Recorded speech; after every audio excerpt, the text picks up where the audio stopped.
بسم اللہ الرحمن الرحیم۔ السلام علیکم۔ 14 جنوری کو اخبار میں خبر آئی کہ ناروے کے اندر 23 آدمیوں کو ویکسین لگنے سے ان کی ڈیتھ ہو گئی ہے۔ آج کا میرے پاس سوال آیا تھا وہ اسی ٹاپک کے بارے میں کہ کیا ناروے میں جو ڈیتھ ہو رہی ہے اس کے بعد ہم ویکسین جو یورپ میں رہنے والے پاکستانی ہیں یا امریکہ میں رہنے والے جہاں پہ ویکسینیشن اب شروع ہو چکی ہے، اب ہم ویکسین لگوائیں یا ابھی یہ خطرناک کام ہے اس کو چھوڑ دیں، فی الحال لیٹ کر دیں؟ سب سے پہلے ہم دیکھنا چاہتے ہیں کہ کس طرح، میں 1 منٹ لینا چاہتا ہوں ویکسین بنتی کس طرح ہے۔ آپ کے ذہن میں اگر یہ بات کلیئر ہوگی تو آپ کے ذہن میں خطرات جتنے بھی ہیں اس کے متعلق وہ سارے ختم ہو جائیں گے۔ یاد رکھیں کہ ویکسین بنانے کا جو ایک پروسیس ہوتا ہے، پہلے آج سے 5-7 سال پہلے اس کو 4-4 5-5 6 سال لگتے تھے ایک ویکسین کو بنانے میں، لیکن اس دفعہ اس ویکسین کو 1 سال کے عرصے میں بنا لی گیا۔ صرف اس وجہ سے بنا لی گیا کہ ٹیکنالوجی نے اتنی ترقی کر لی ہے، اور جب ووہان میں جب چائنا میں شروع ہوئی کووڈ کی بیماری تو چائنا والوں نے فوری طور پہ جتنی بھی میڈیکل انفارمیشن تھی وہ پوری دنیا کو فراہم کر دی، تو اس سے کمپیوٹرائز طریقے سے اور اتنا طریقہ ایڈوانس ہو گیا ہے کہ وہ 5 سال کا جو پروسیس ویکسین بنانے کا تھا وہ 1 سال میں کمپلیٹ ہو گیا ہے۔ پھر جب ایک دفعہ ویکسین بنتی ہے تو اس کی ویکسین بننے کے اس کے بعد ٹرائلز ہوتے ہیں، لوگوں پہ ٹرائلز ہوتے ہیں، جانوروں پہ ٹرائلز ہوتے ہیں، ایک گروپس اور تھاؤزنڈس آف پیپلز کے اوپر ٹرائلز ہوتے ہیں، اس کے بعد جا کے ویکسین کی منظوری دی جاتی ہے۔ پھر عالمی ادارہ صحت اس کی منظوری دیتا ہے، پھر یورپی یونین اس کی منظوری دیتی ہے، اس کے بعد جو متعلقہ ملک جس ملک میں ویکسین لگ رہی ہوتی ہے وہ اس کی منظوری دیتا ہے۔ تو یہ پروسیس بہت لمبی یہ پروسیس ہے، چھوٹے نہیں ہے، لیکن چونکہ ہر چیز کمپیوٹرائز ہے، ہر چیز ایڈوانس ہے، تو یہ کام جلدی ہو رہا ہے اور ہمیں اشد ضرورت بھی ہے۔ ویکسین کے اندر بیسیکلی ہوتا کیا ہے؟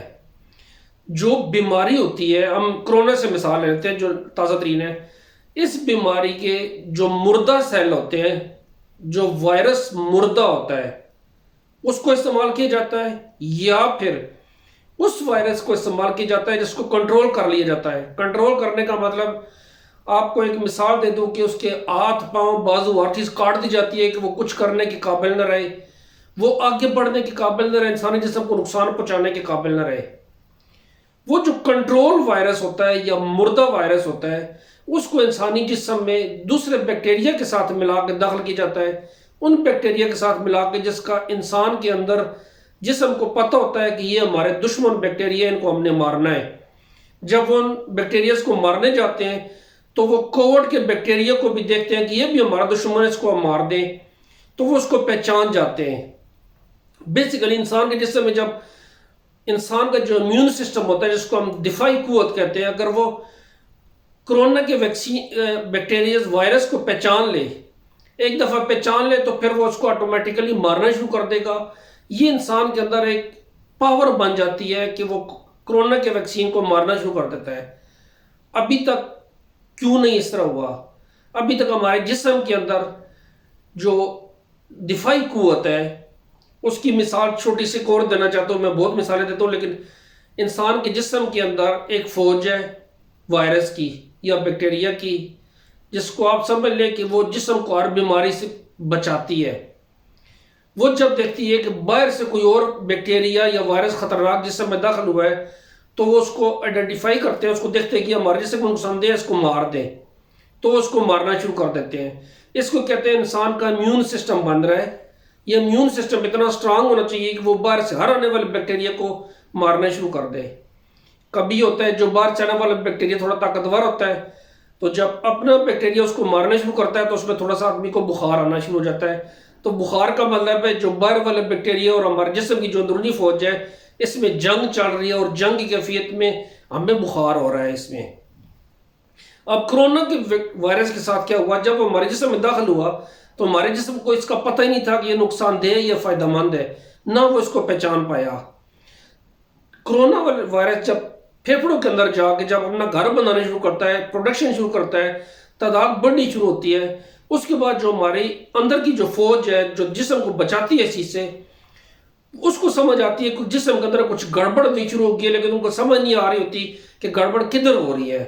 تو وہ کیا کرتے ہیں، جو بھی وائرس ان کے سامنے آتا ہے اس کو مارنا شروع کر دیتے ہیں، اور اندھا دھند مارتے ہیں، اتنا اندھا دھند مارتے ہیں کہ انسان کو نہ صرف بخار ہو جاتا ہے بلکہ انسان کی جان جانے کا بھی خطرہ ہوتا ہے۔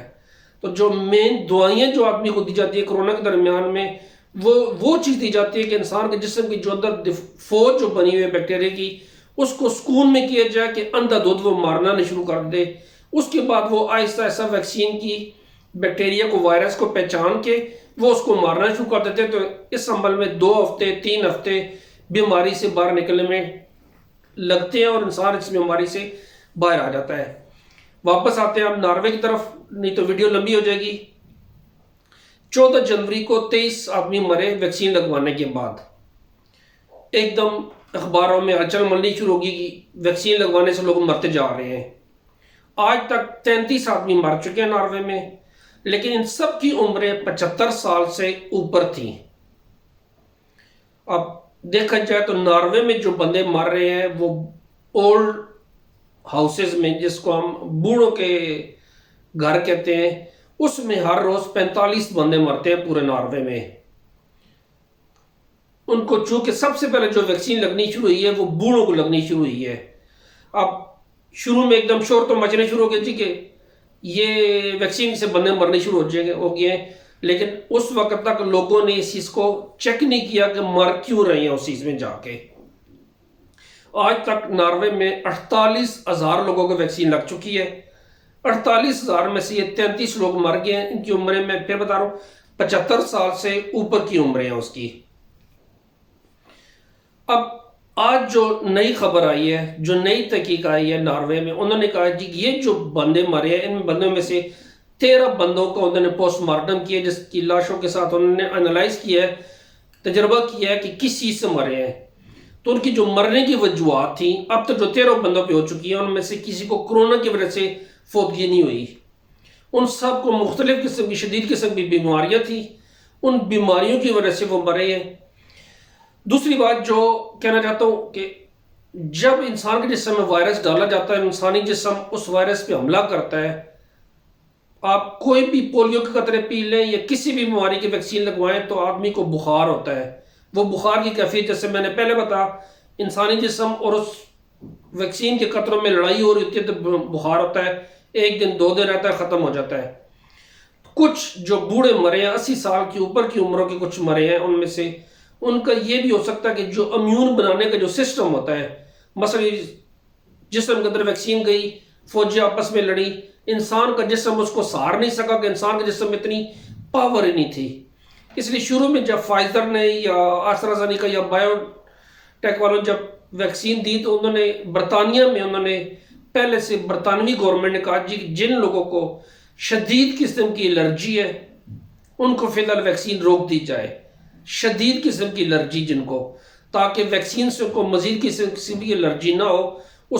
جب تک اس چیز کو وہ سائیڈ افیکٹس کو کنٹرول کریں گے تو اس کے متعلق بتائیں گے کہ وہ کیا ہو سکتا ہے۔ ناروے میں اس وقت ہر لاکھ میں سے 158 آدمیوں کو کرونا کی بیماری ہے۔ اتنی زیادہ نہیں ہے، دنیا میں 5ویں لوئسٹ کنٹری جن میں کرونا کی بیماری سب سے کم ہے، ان میں یہ چیز ہے۔ اب جو ناروے میں جب اموات پیدا شروع ہو گئی تو اس میں جب لوگوں نے شور مچانا شروع کر دیا جی لوگ مر رہے ہیں، تو بایو نیٹ والے جو ویکسین بنانے والے کمپنی، انہوں نے کہا جی کہ ناروے والے اس چیز کے متعلق سوچ رہے ہیں کہ ویکسین کے عمل کے ساتھ روکا جائے یا اس کو کس طریقے سے کیا جائے۔ پہلے دن انہوں نے یہ بیان دیا، لوگوں میں اور شکوک آنے شروع ہو گئے، لیکن ناروے کی گورنمنٹ نے کہا ایسی کوئی بات نہیں ہے، ہم ویکسین کو جاری رکھے ہوئے ہیں، ہم ویکسین کو نہیں روکیں گے، یہ مکمل طور پر سیف ہے۔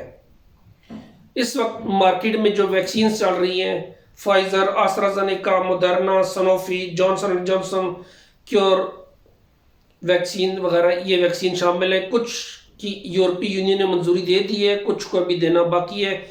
کچھ کی امیونٹی جو پاور انسانی جسم میں بنتی ہے، امیونٹی جس کو بولتے ہیں، وہ 100% بناتی ہے، کوئی 95% بناتی ہے، کوئی 90% بناتی ہے۔ مختلف کمپنیوں کی مختلف قسم کی ہے۔ یاد رکھیں ویکسین لگوانے کے بعد آپ کو بخار ہوگا، آپ کا بازو ایک دن کے لیے سن ہوگا، لیکن ویکسین لازمی لگوائیں، یہ آپ کی صحت کے لیے، آپ کی جان کے لیے بہت لازمی ہے۔ اس چیز سے بالکل نہ ڈریں۔ یہ مکمل طور پر محفوظ ہے، اس میں کسی قسم کا کچھ بھی نہیں ہے، جو شکوک و شبہات ہیں وہ سارے ختم ہو چکے ہیں اور کوئی بھی اس میں پرابلم نہیں ہے۔ آج تک یہ رپورٹ یہ والی ہے۔ میرے لیے دعا کیجیے گا۔ اللہ حافظ، خدا حافظ۔